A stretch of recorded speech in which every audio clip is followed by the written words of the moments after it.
ખેરાલુ નાગરિક સહકારી બેંકની ચૂંટણી 11 જાન્યુઆરીએ દેસાઈવાડા ચોરા ખાતે યોજાશે। ખેરાલુ નાગરિક સહકારી બેંકની વ્યવસ્થાપન સમિતિની મુદત પૂર્ણ થતાં આગામી રવિવારે 11 જાન્યુઆરીના રોજ બેંકની ચૂંટણી યોજાશે। ચૂંટણીનું મતદાન દેસાઈવાડા ચોરા ખેરાલુ ખાતે યોજાશે।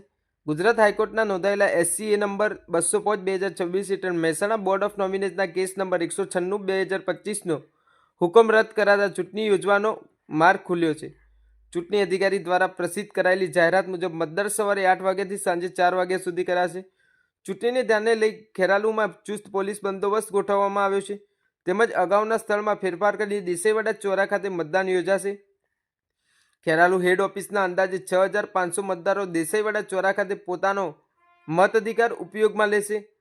નાગરિક સહકારી બેંકની શાખા પ્રતિનિધિ માટેના મતદાનમાં વિસનગર સહિત સુઢિયા, સિપોર અને અમદાવાદ વિસ્તારના મતદારો વિસનગર ગંજબજાર શાખા ખાતે મતદાન કરશે, જ્યારે સતલાસના શાખાના મતદારો સતલાસના બેંક શાખા ખાતે મતદાન કરશે।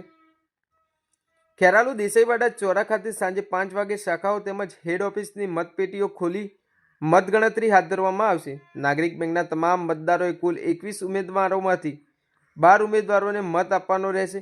ચૂંટણીમાં ચેરમેન મુકેશભાઈ દેસાઈની આગેવાની હેઠળ વિકાસ પેનલના 12 ઉમેદવારો સામે ભાજપ પ્રેરિત પરિવર્તન પેનલના 9 ઉમેદવારો વચ્ચે વિકાસ પેનલનું ચૂંટણી ચિહ્ન કપડાવાળી છે, જ્યારે પરિવર્તન પેનલનું ચિહ્ન ઉગતો સૂરજ રાખવામાં આવ્યું છે। ઉલ્લેખનીય છે કે ખેરાલુ નાગરિક બેંકની ચૂંટણી અગાઉ 4 જાન્યુઆરી રોજ યોજવાની હતી, પરંતુ કોર્ટના આદેશને કારણે રદ કરાઈ હતી। ત્યારબાદ 3 જાન્યુઆરીના રોજ મહેસાણા બોર્ડ ઓફ નોમિનેશન કોર્ટના આદેશથી પણ ચૂંટણી કેન્સલ રહી હતી। ચૂંટણી અધિકારી દ્વારા અખબારમાં જાહેરાત પ્રસિદ્ધ થતાં જ ઉમેદવારો મતદારોનો સંપર્ક કરવા સોશિયલ મીડિયા તેમજ રૂબરૂ મુલાકાતો દ્વારા જોરશોરથી પ્રચારમાં લાગ્યા હોવાનું જાણવા મળ્યું છે।